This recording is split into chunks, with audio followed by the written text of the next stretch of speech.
Olá, o Mídia Max recebe agora o jornalista e pesquisador Sérgio Cruz. O assunto: os crimes que marcaram Mato Grosso e Mato Grosso do Sul entre os anos de 1730 e 2020, com um bônus sobre a polêmica envolvendo a data do aniversário de Campo Grande. Primeiro, bem-vindo, Sérgio. Obrigado por estar aqui, por aceitar o nosso convite. Seja bem-vindo para falar sobre esses assuntos. A satisfação toda minha, né, poder estar com você e compartilhar um pouco, né, das ideias daquilo que a gente conseguiu fazer nesses últimos 40 anos, né, de resgate da história de Mato Grosso do Sul e principalmente de Campo Grande. É importante falar, Sérgio, que você não é daqui, né? Você nasceu em Salgueiro, no Pernambuco, certo? E mora em Campo Grande desde 1963. Exatamente. De lá para cá vem se envolvendo com pesquisa histórica, com jornalismo, política, e fez esse livro, O Sangue no Oeste, que documenta as mortes e os crimes que marcaram Mato Grosso e Mato Grosso do Sul por quase 300 anos. A contagem começa em 1730. E é sobre isso que a gente vai começar falando aqui, Sérgio. Certo. Desse livro aqui, né, são quase 300 anos de situações de mortes violentas, sangrentas. O livro se chama Sangue no Oeste. Então eu gostaria que você destacasse pra gente o que tem aqui de mais marcante de todos esses inúmeros assassinatos, mortes, de tudo que tem aqui, o que é mais marcante assim para o leitor ou para a história do estado de Mato Grosso do Sul? Bem, o que me levou a segmentar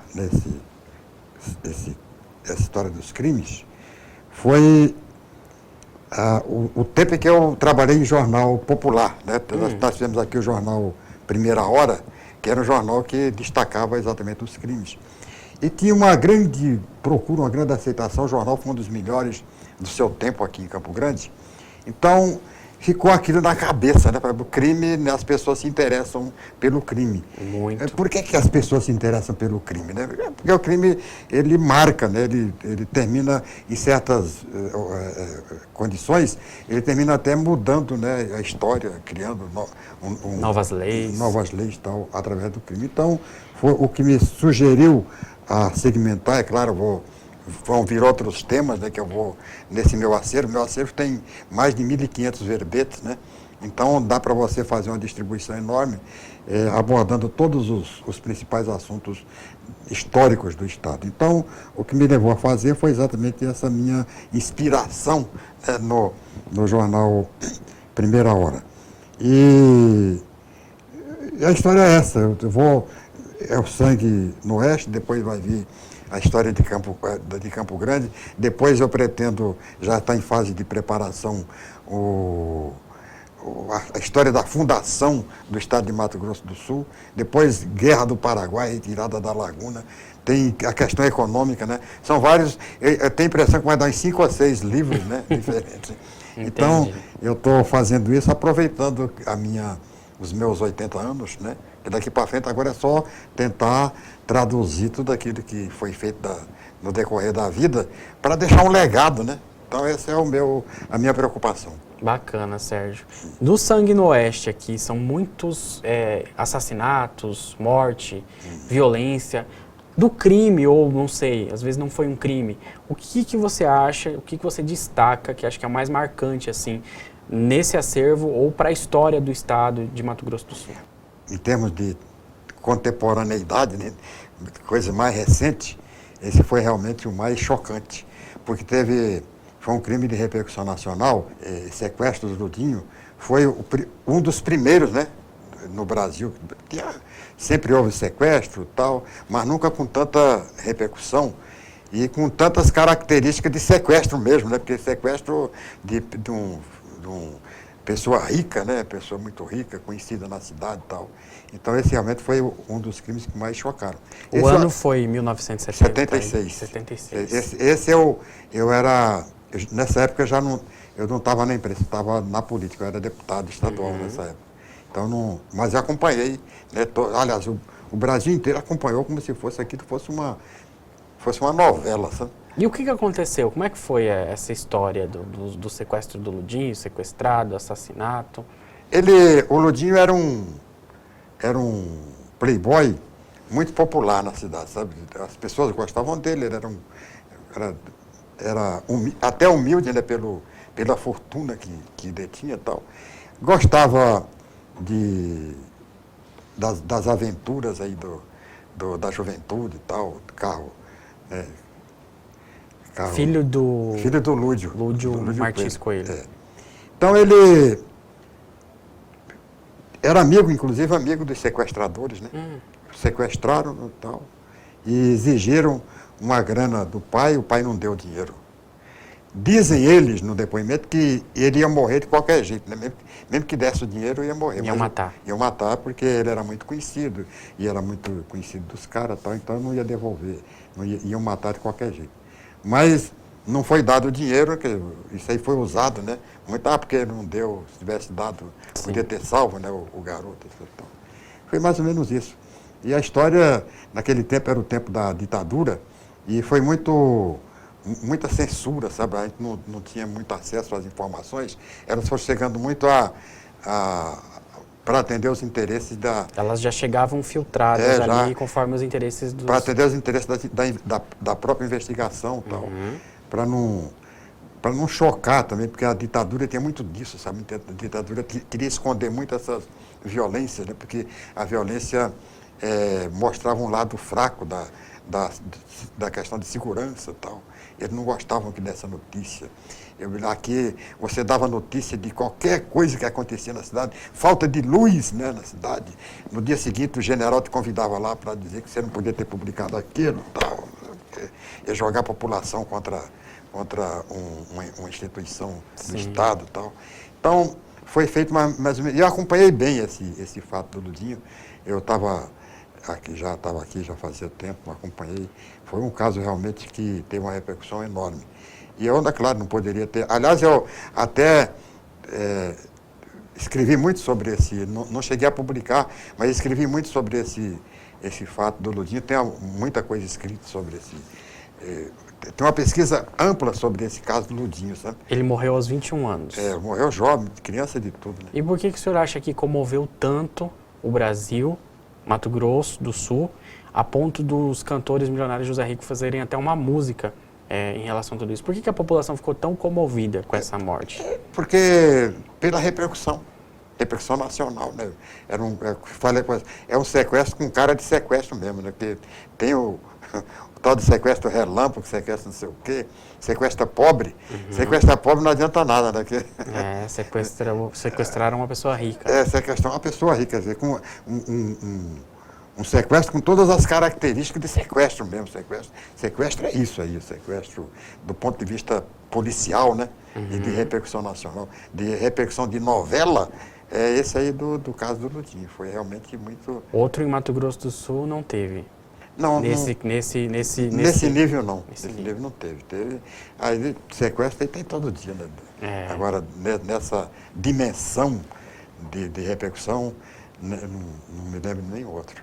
Outro caso que a gente teve a oportunidade de poder recontar com base na sua pesquisa e que também deu muito o que falar foi o caso de um marido que tinha sido acusado de assassinar a esposa, mas uma carta psicografada pelo Chico Xavier inocentou ele. O senhor também acompanhou, lembra desse fato na época? Eu lembro, mas é interessante, foi um caso realmente muito interessante. O senhor acha que mudou os tribunais, a justiça? Em verdade...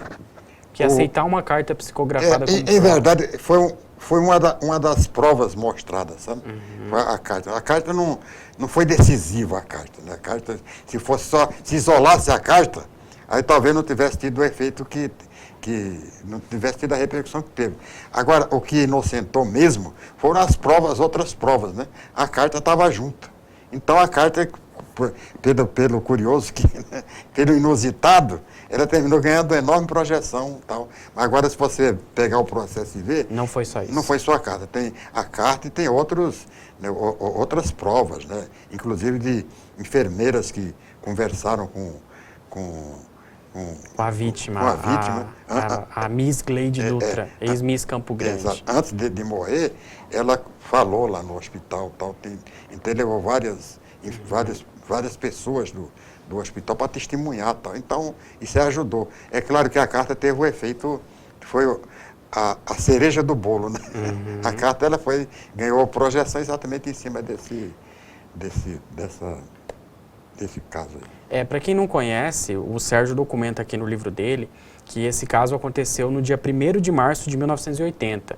A ex-miss Campo Grande, Gleide Dutra de Deus, ela foi morta com um tiro no pescoço. Todo mundo achou que o marido dela tinha sido responsável por esse crime, ele chegou a ser condenado e tudo mais, e após alguns anos, uma carta psicografada pelo Chico Xavier foi usada durante o processo e ajudou a inocentar ele. Nessa carta, a Gleide inocentava o marido, dizia que foi um tiro acidental, que sem querer a arma saiu da cintura dele e inexplicavelmente disparou e atingiu ela abaixo da garganta. Esse caso teve tanta projeção que em 2004 o programa Linha Direta da TV Globo chegou a fazer uma simulação dele, representou esse caso, eles chegaram a recriar a cena em que tudo aconteceu, mostraram um suposto espírito da Cleide e até conversaram com o envolvido, o marido que tinha sido acusado. E nós documentamos essa história recentemente, foi um dos casos que marcou muito, Sérgio, até por isso eu trouxe aqui para você comentar. As pessoas ficaram malucas. Muita gente já conhecia, né, porque acabou que ao longo dos anos a história ficou muito conhecida aqui em Campo Grande, e muita gente não conhecia, especialmente as gerações mais novas, gente aí que está na faixa dos 15 anos, essa faixa etária mais recente. Então, um caso que tem seu valor na história policial de Campo Grande, da justiça e tudo mais. Por fim, o veredito acabou sendo dado em 1989. Então, esse caso durou aí quase uma década inteira. Foi rolando, né? Foi. Rolando. A sensação que eu quis dar às pessoas que deu o livro é de que ele está lendo o jornal do dia seguinte. E parece mesmo. Eu tive essa sensação. A sensação de estar lendo o jornal. Eu li o livro e realmente parece que você está ali naquela época, né? As primeiras notícias dão conta de Exatamente. Aí mencionam um trecho do jornal da época e aí depois, brevemente, o senhor esclarece como a situação terminou. Exatamente. Então, eu tentei dar esse toque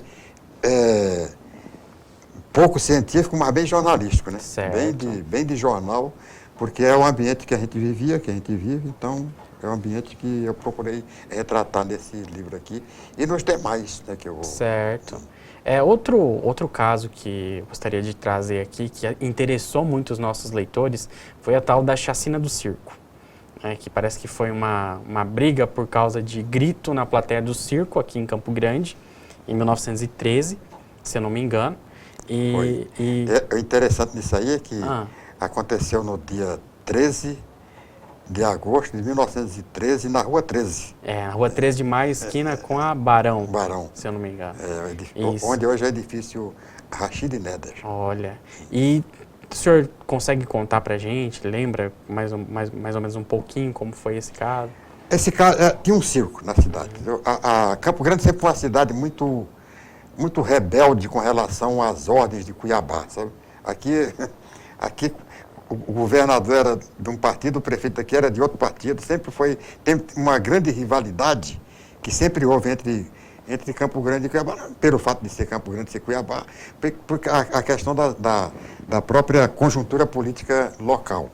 Então, instalou-se um circo Gomes, circo de cavalinhos, né? Não sei nem o que é circo de cavalinhos. Tá? Um circo ali onde hoje é o edifício Rachid Neder, na esquina da 13 com a Barão. Barão, né? Isso. 13 com a Barão, do Rio Branco. O circo lá, então, tinha um grupo que era ligado ao pessoal daqui, né? Os políticos daqui, o grupo majoritário, que era o grupo do Armando de Oliveira, do Zé Santiago, Coronel Quito. Então, tinha um grupo político e a polícia era ligada mais a Cuiabá, sabe? O governo, tal, polícia militar, tal. Tinha explicar isso para o pessoal poder entender direitinho. Entender o contexto. Aí, esse pessoal daqui, né, que era o pessoal do Zé Mendonça era um empresário que terminou sendo morto nesse episódio aqui. Foi ao circo. E vaiava, aplaudia, né? O pessoal vaiava, aplaudia. Até que o delegado cismou que não podia vaiar. Proibiu todo mundo. Proibiu a vaia. Você podia aplaudir, mas não podia vaiar. Se vaiar. Aí como ele proibiu, aí o pessoal achou que, né, que tinha que vaiar, porque o cara proibiu, né, vamos vaiar. Afrontar. Afrontar, vamos. E todo mundo armado, né? Naquela época, o desarmamento que o Bolsonaro está querendo agora já existia. Sim. Naquela época existia em toda, né? Era totalmente liberado. Então, numa noite aí, a polícia mandou avisar que se tivesse vaia, eles iam reagir. A polícia ia reagir. Aí colocou lá os policiais lá e tal. Aí começou a vaiar, o pessoal começou a vaiar, o pessoal não deu bola, o pessoal tinha tanta coragem quanto tinha a polícia, né? O pessoal não tinha temor nenhum, começaram a vaiar. Aí no intervalo, o pessoal saiu, a hora que saiu, a polícia encarou, né? O pessoal. Aí houve troca de tiro. Aí já era. Aí virou. Foi um dos fatos policiais de maior repercussão em toda a história de Campo Grande, foi isso aí. Esse fato. Morreram Morreram 2 policiais e 2 civis. 2 policiais. Quer dizer, foi empate, né? E essa foi a chacina do circo. Essa foi a chacina do circo. A população proibida de vaiar. De vaiar. A polícia reagiu, avisou que ia atirar se alguém vaiasse. E o pessoal vaiou e a polícia atirou. E os 4 terminaram mortos. Os 2 que morreram foram exatamente o Zé Mendonça, né, que era o festeiro, que naquela época é a festa do santo, né, da santa, a festa da cidade, a festa religiosa da cidade. Era, acho que Nossa Senhora da Abadia, né, que eles estavam festejando. E o Zé Mendonça morreu um vereador chamado Germano, né, que morreram 2 policiais. Foi o que aconteceu. Agora, toda a responsabilidade recaiu em cima da polícia, né? Porque a polícia não tem nada a ver com tirar, porque o próprio veredito da justiça deu, né, culpa para a polícia. Para os policiais. Para os policiais. E só não houve a coisa não cresceu muito, porque a polícia, quando viu que no dia seguinte, quando a população se juntou para botar fogo no quartel da polícia lá, aí os policiais foram lá para o quartel do Exército. Aí o comandante deu guarida, né? Então, segurou. Aí a população não foi, a própria sociedade,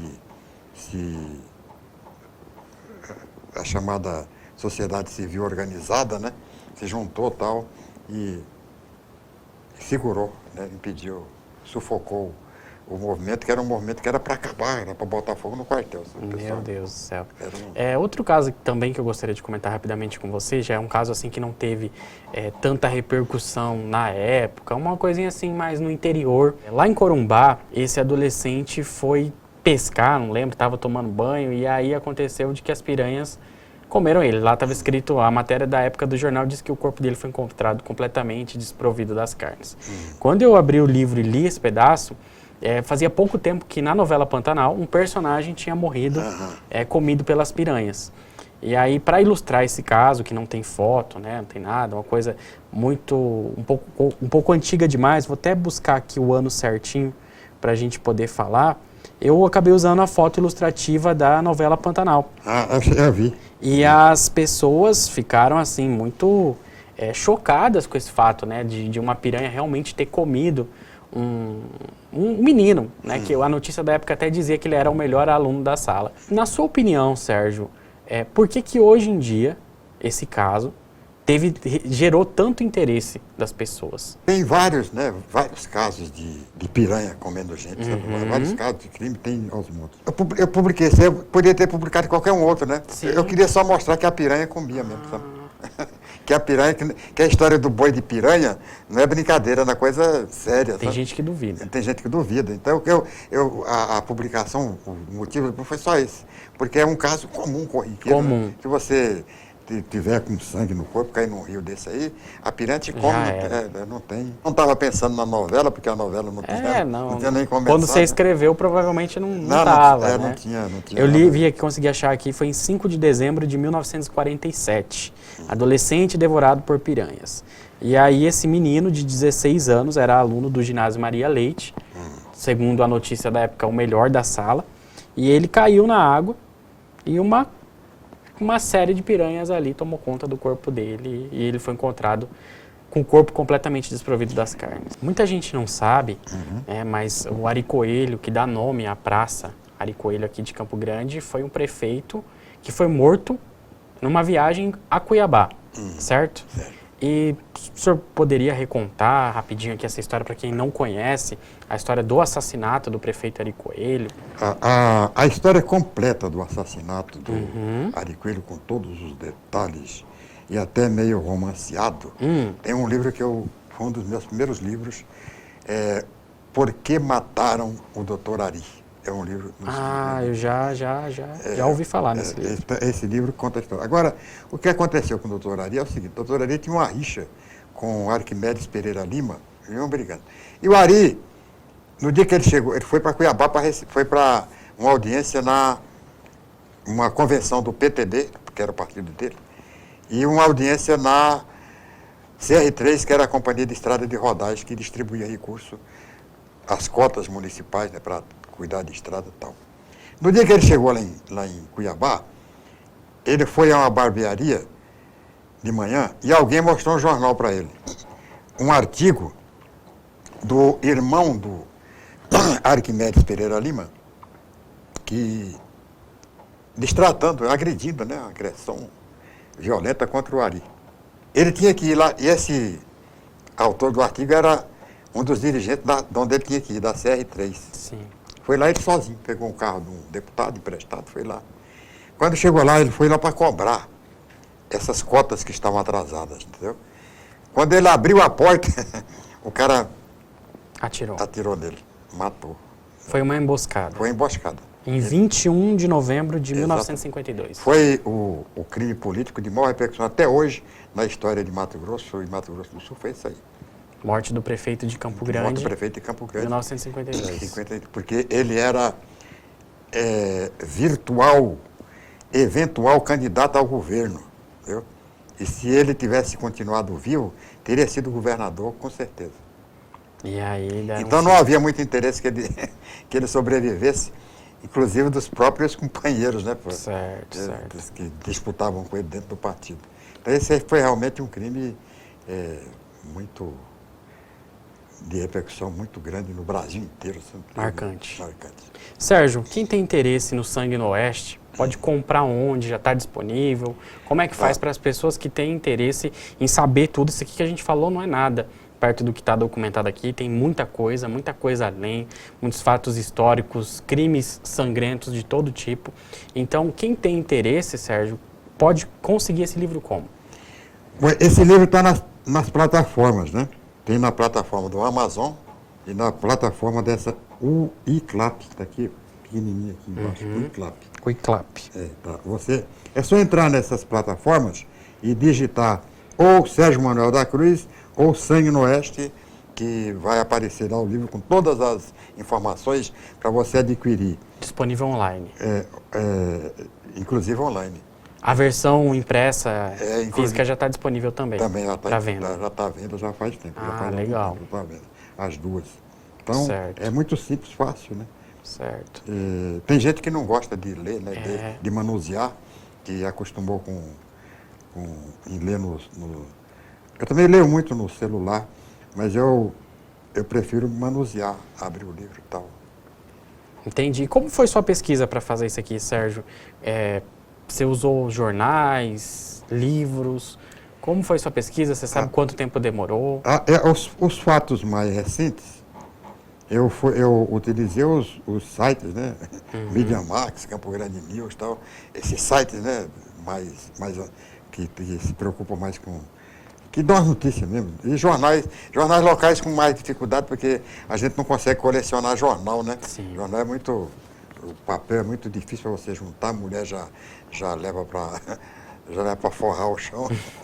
Então as pesquisas mais antigas, eu recorri à internet mesmo, entendeu?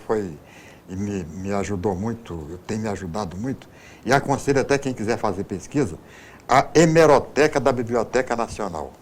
Esse tem, né, o arquivo de jornais, mais recentes não, mas jornais mais antigos, tem praticamente de todos, com exceção, me parece, do jornal Estado de São Paulo e a Folha de São Paulo, que tem seus próprios arquivos, né, e que não disponibilizaram.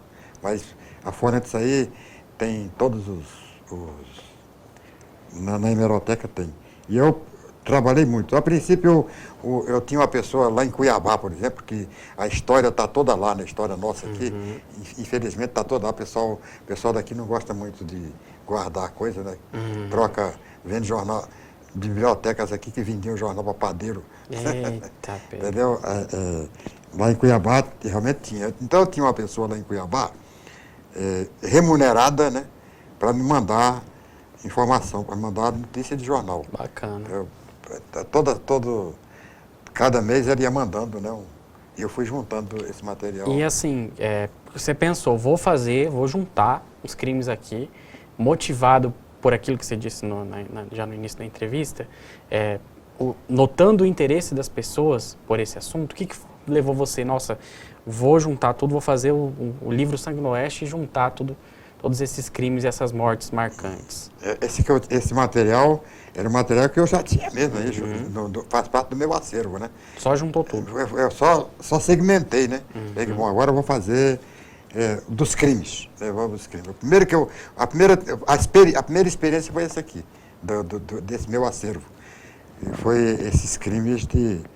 E eu já tinha material que eu tinha depois, claro, eu estou sempre me atualizando, né? Me atualizando com o passado. Estou sempre correndo, tentando completar, né? Ampliar as informações que eu já tenho, conseguir novas coisas que eu não sabia, que eu desconhecia. E devagar eu vou descobrindo. Pouco a pouco. Não pode ter nenhuma pressa, né? Você tem que fazer com muito devagar.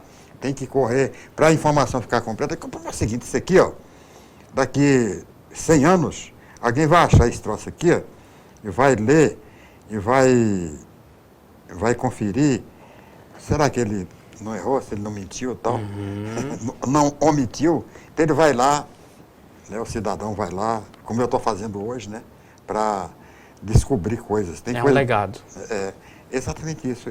Eu estou querendo deixar isso, né? Eu estou com meus 80 anos, daqui para frente tem que começar a pensar nessas coisas mesmo, né?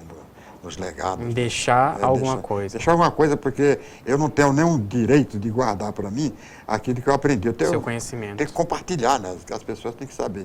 E é em função disso que eu tenho me esforçado bastante nesses últimos anos de vida aí, para compilar tudo isso, juntar, editar e transformar em livro. Agora com muito mais facilidade, né? Porque antigamente você, para editar um livro desse aqui, era uma verdadeira mão de obra. Tinha que Hoje, viajar. Tem que viajar, gastar muito. Quer dizer, a maioria, tem muitos livros que deixaram de ser publicados porque as pessoas não tiveram condições de pagar para editar um livro. Você não paga nada, né? Você faz um livro, hoje você manda para a editora para ver e tal, publica por demanda, né? A publicação é feita por demanda. O recurso técnico hoje é muito avançado, então você tem muito mais facilidade para publicar. E eu estou tendo essa facilidade exatamente pela época que eu estou vivendo. Porque se eu não fosse nessa época, esse meu acervo ia tudo para o lixo, né? Verdade. Não ia ter condições de fazer. Então é por isso que eu estou me empenhando eu acho que eu tenho o dever como cidadão que ajudou a fundar o Estado de Mato Grosso do Sul, eu tenho toda a obrigação e o direito, né, e o dever, né, de fazer uma coisa que você tem o direito de saber. Perfeito. Esse é o Sangue no Oeste. Sangue no Oeste. Né? Livro aí que documentou tudo. Todo esse... É a questão dos crimes. Exatamente. E eu não posso deixar de aproveitar a sua presença. Semana que vem, em Campo Grande, comemora aniversário, né? Os 123 anos oficiais. Mais recentemente, uma polêmica aí ganhou holofotes, que tem relação com um fato de que Campo Grande não teria feito, na verdade teria feito 150 anos no dia 21 de junho de 2022.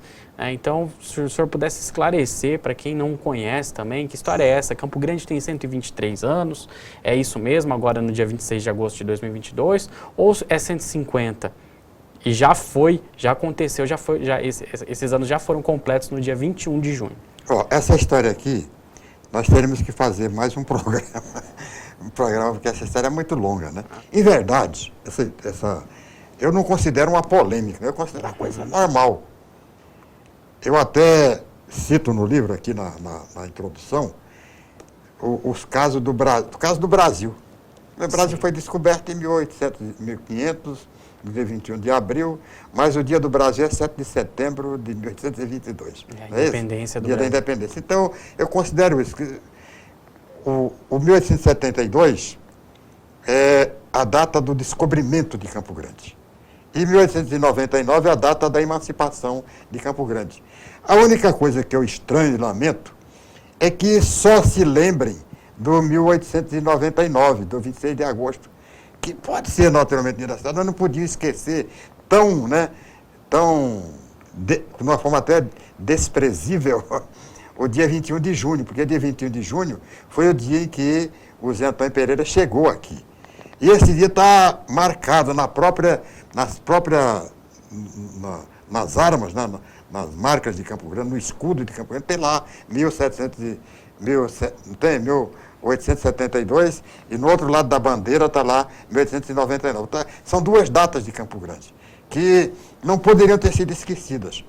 Até em 1972, foi comemorado o primeiro centenário. Centenário da fundação, 100 anos de fundação. 100 anos de fundação. Era prefeito de Campo Grande da época, o Antônio Mendes Canali. E ele fez uma comemoração, tem até um disco que foi gravado, falando do aniversário de Campo Grande, do centenário de Campo Grande. Teve uma comissão organizadora dos festejos, foi uma coisa simples, do tamanho que era Campo Grande da época, já não era tão expressivo, mas teve tudo isso. De repente, ninguém tocou mais no assunto. Só houve aquela manifestação, só o centenário, repetindo até uma coisa que aconteceu no Brasil. Só a comemoração do dia do descobrimento do Brasil, no dia que completou 500 anos, depois ninguém mais tocou no assunto, entendeu? Então, é uma coisa mais ou menos desse gênero aí. Então, não é necessariamente uma polêmica, né? É porque, assim, a gente às vezes coloca esse termo porque o bisneto do José Antônio Pereira, o Edson Contar, ele disse que a história vem sendo contada de forma errada e até falou que a data correta do aniversário de Campo Grande deveria ser 21 de junho, né? E além dele, outras pessoas gostariam até que a data do aniversário de Campo Grande fosse alterada para 21 de junho. Sempre contando o ano de 1872. Ou seja, Campo Grande teria 150 anos no total ali e não contaria esse do 27 de agosto. Agora essas coisas assim, é difícil mudar, sabe? Isso que eu queria saber. Qual a sua opinião? Né? Deveria mudar? Não? Eu até gostaria que mudasse. Mas como é que você vai mudar uma coisa que faz parte da cultura, né? Da história, de repente você muda. É igual você mudar o nome de... nós defendemos uma certa época a mudança do nome do Estado, para Estado do Pantanal. Eu era um defensor dessa ideia. Aliás, defendo até hoje, escrevi um livro, né? Não deu certo. Não deu certo por quê? Porque essa coisa tem que ser... Você tem que dar certo aquilo que começa, né? Começa assim e tal. Para mudar depois é diferente. Tem casos, né, que houve mudança, mas é quando há uma mudança... uma coisa popular, né? Quando o povo quer mudar. O povo quer muito. O caso, por exemplo, de Corumbá. Por exemplo, Corumbá era Albuquerque, lembra? Era Albuquerque. Quando foi fundado era Albuquerque. Mas o povo... se mobilizou. O povo não aceitava, sabe? E o povo começou a chamar de Corumbá, Corumbá, Corumbá, Corumbá, Corumbá. O Coxim, por exemplo, tinha Herculânea, né? Herculânea. Mas tinha o Rio Coxim ali, né? Colônia de Coxim, era Coxim. Não adiantou querer mudar. Como Corumbá, não adiantou querer ficar como Albuquerque. Porque o povo cismou que era Corumbá. Depois fizeram outro Albuquerque, ajudou, né? Criaram um Albuquerque mais abaixo, que até hoje é Albuquerque. Aí ficou Albuquerque Nova, Albuquerque Velha. Aí, vamos chamar de Corumbá. E o povo, né?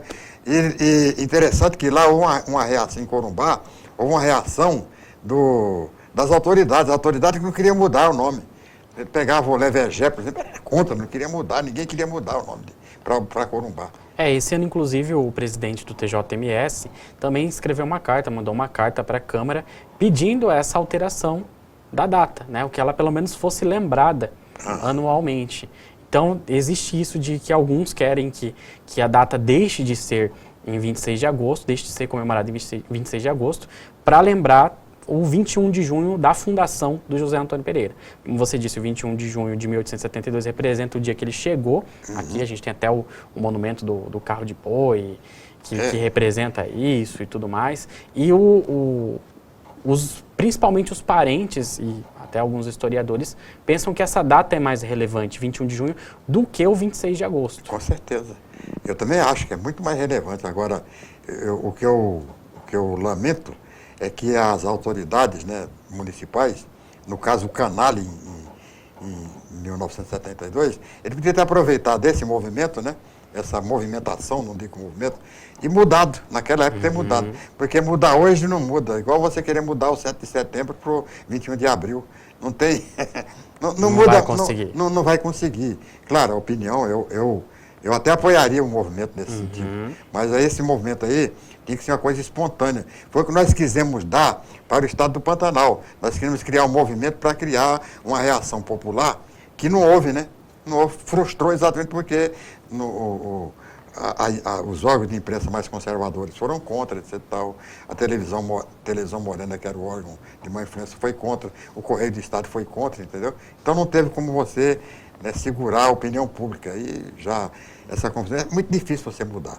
Na sua opinião, então, semana que vem, que é na próxima sexta-feira, dia 26 de agosto, Campo Grande comemora aniversário, é isso mesmo? Ou... Sim, eu acho que tem que comemorar o aniversário da emancipação, né? Virou município naquele dia, virou município e tal. Tenho como injustiça histórica o fato de não se lembrar, né, o 21 de junho.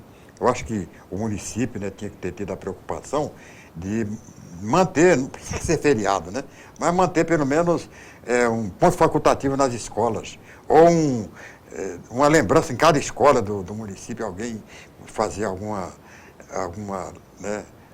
solenidade, alguma festividade, alguma coisa para lembrar o dia da fundação e para não esquecer os fundadores também, das pessoas que chegaram primeiro aqui. Então, eu concordo, só acho que é extremamente difícil mudar hoje, mudar não vai ser mais 26 de agosto, agora vai ser 21 de junho. Até você explicar, porque a Morena não conhece nessa história de 21 de junho, sabe? Sim, então, sim. até você explicar tudo isso, uma coisa que você vem explicando já há 100 e tantos anos, vem contando essa história e tal, fica difícil mudar. Fica.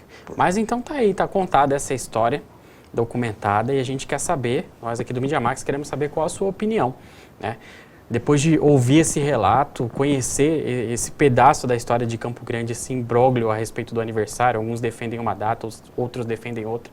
Na sua opinião, Campo Grande deveria investigar melhor esse dia para ser comemorado o aniversário? Deveria mudar para 21 de junho, continua 26 de agosto ou não? Então deixa aqui nos comentários pra gente o que você pensa a respeito disso. E eu te agradeço, Sérgio, por ter contribuído com a gente, trazendo esses assuntos à tona, vindo falar sobre os crimes e as mortes, esses assuntos que interessaram muito os nossos leitores, a população campograndense, sul-mato-grossense de forma geral, e também falar um pouquinho a respeito desse imbróglio do aniversário. Agradeço muito a sua participação e espero poder sempre contar com você mais vezes. Tá, eu que agradeço, né, porque é tão difícil a história, até falo na questão da história, que história é igual jornal semanário, né, a pessoa só pega de graça.